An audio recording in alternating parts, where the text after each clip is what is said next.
Okay, so I'm back, and this is chapter 2 of A Long Walk to Water by Linda Sue Park.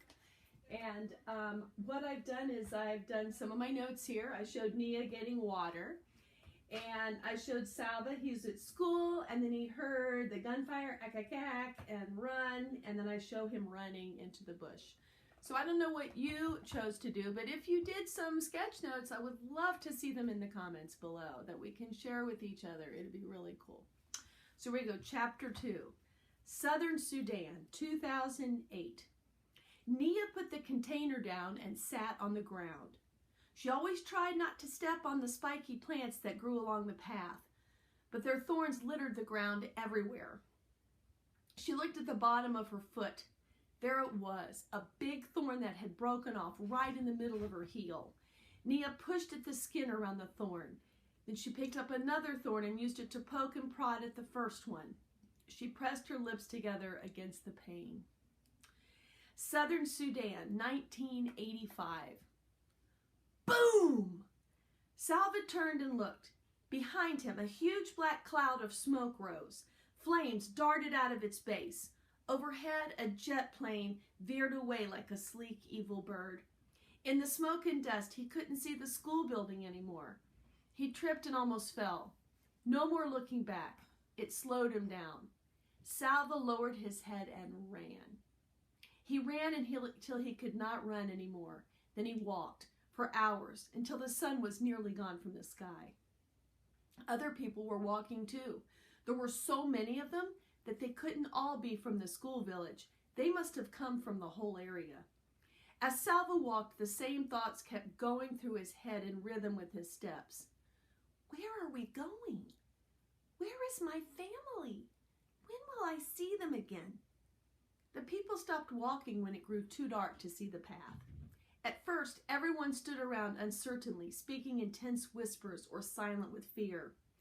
Then some of the men gathered and talked for a few moments. One of them called out, "Villages, group yourselves by villages. You will find someone you know." Salva wandered around until he heard the words, "Luan Erik, the village of Luan Erik, here." Relief flooded through him. That was his village. He hurried toward the sound of the voice. A dozen or so people stood in a loose group at the side of the road. Salva scanned their faces. There was no one from his family. He recognized a few people, a woman with a baby, 2 men, a teenage girl, but no one he knew well. Still, it was comforting to see them. They spent the night there by the road, the men taking shifts to keep watch. The next morning they began walking again. Salva stayed in the midst of the crowd with the other villagers from Luan Erik. In the early afternoon, he saw a large group of soldiers up ahead. Word passed through the crowd. It's the rebels.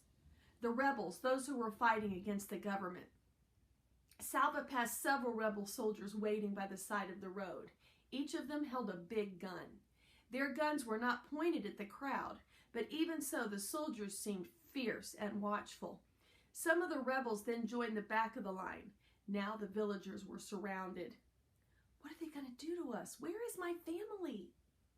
Late in the day, the villagers arrived at the rebel camp. The soldiers ordered them to separate into 2 groups, men in one group, women and children, and the elderly in the other. Teenage boys, it seemed, were considered men, for boys who looked to be only a few years older than Salva were joining the men's group. Salva hesitated for a moment. He was only 11, but he was the son of an important family. He was Salva Mawin Dut Erik, from the village named for his grandfather. His father always told him to act like a man, to follow the example of his older brothers, and in turn set a good example for Quol. Salva took a few steps towards the men. "Hey!" A soldier approached Salva and raised his gun. Salva froze. All he could see was the gun's huge barrel, black and gleaming as it moved toward his face. The end of the barrel touched his chin. Salva felt his knees turn to water. He closed his eyes. If I die now, will I ever see my family again?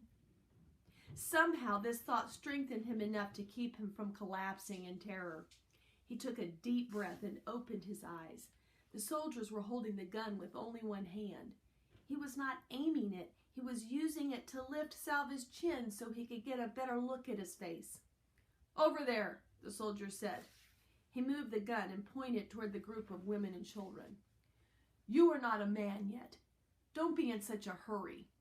He laughed and clapped Salva on the shoulder. Salva scurried over to the women's side. The next morning, the rebels moved on from the camp. The village men were forced to carry supplies, guns and mortars, shells, radio equipment. Salva watched as one man protested that he did not want to go with the rebels. A soldier hit him in the face with the butt of a gun. The man fell to the ground, bleeding. After that, no one objected. The men shouldered the heavy equipment and left the camp. Everyone else began walking again. They went in the opposite direction from the rebels, for wherever the rebels went, there was sure to be fighting. Salva stayed with the group from Loan Eric.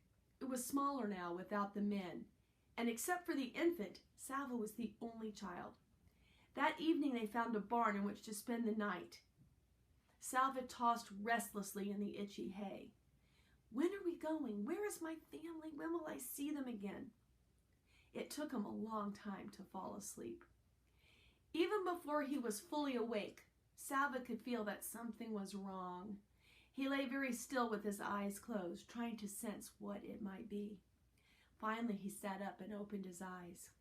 No one else was in the barn.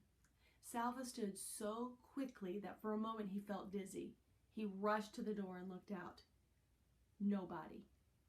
Nothing. They had left him. He was alone. End of chapter 2.